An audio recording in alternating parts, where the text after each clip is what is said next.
Hello everyone, the story I'm going to share today is the adventures of Mian in the Tang Dynasty.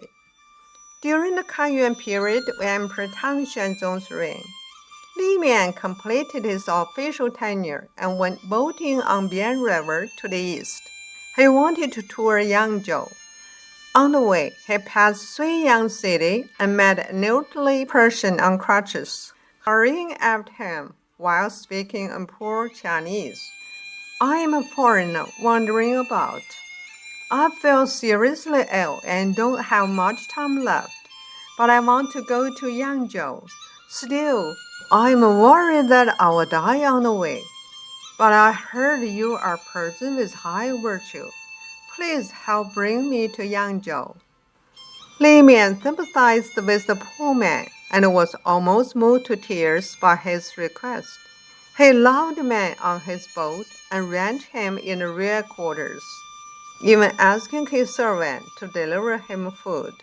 The elderly Persian thanked him profusely and said, "To tell you the truth, I came from a noble family in Persia, and I have been doing business in the Central Plains for over 20 years.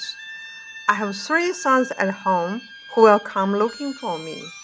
Li comforted him and said, "Grandpa, we have a Chinese saying that says to rely on parents at home and friends abroad. Since you are on my boat, I will take care of you. Don't worry." The elderly person was moved to tears. A few days later, the boat stopped at suburbs of Suzhou. The elderly person was dying, so he dismissed all his attendants, only left Mian by his side. He said, "Not long ago, our country lost a valuable national pearl. The king ordered the posters put out everywhere in the streets, saying that whoever found a national pearl would have their family members be officials from generation to generation.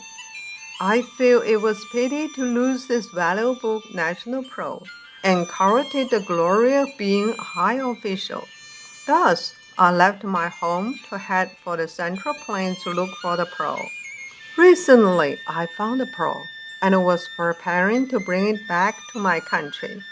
This pearl is valued at several millions, so I was worried it wouldn't be safe on the way back. Thus, I cut my thigh to hide the pearl inside.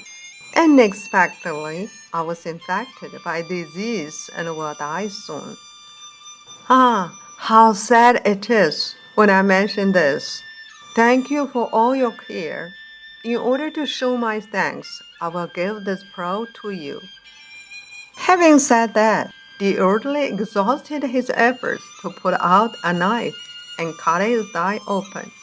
Sure enough, a crystal-clear pearl rolled out. Mian wanted to stop him, but it was too late. He caught the pearl in his hand, just as the elderly person shut his eyes for the final time. Mian took out some money to bury the man. When it was time to put the body into the coffin, Li secretly stuck the pearl back in the person's mouth and buried it together with him. When Li arrived in Yangzhou, he tried to look for the elderly person's people while touring around the historical site. One day, he spotted a young man among a group of Persian tourists who greatly resembled the elderly person. He came up and asked him some detailed questions. Before finding out that his answers matched the elderly person's word exactly, the young man was one of the sons of the elderly person. Thus, Mian took the group of Persians to the state with the local official in town. They opened the coffin of the elderly person and saw that pearl was still in his mouth. The group of Persians retrieved the pearl and thanked Mian very much. Then they brought their valuable national treasure pearl back to Persia in high spirits. For most people, this valuable pearl would bring good fortune. But Mian was thinking about how to return this precious pearl to his family. At a critical moment, he thought about the others instead of himself. His noble morality is really a role model for the mankind today. I believe that such a person will definitely meet noble people everywhere and be protected by God in times of crisis. Thank you very much for listening to the story. More touching stories will be ready for you if just subscribing. Thank you again.